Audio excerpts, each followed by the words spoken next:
What's up guys, it's Lee here, the rental guy, and today we're going to learn about the drop cloth. What is the drop cloth? Hey, get off the drop cloth. This here is a tarp. We call it a drop cloth in the tent industry. It's how we keep our tents white and how we keep them puncture free. If there's little rocks or something at the event, they will puncture your top. You won't see it at first. But as time goes on, there's multiple layers of vinyl inside your tent.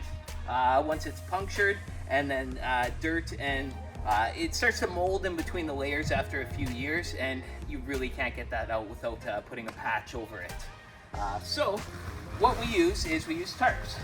And I try to keep one side clean and one side dirty. Brown is down, green is clean, and then that's how you keep your tents clean in the underneath.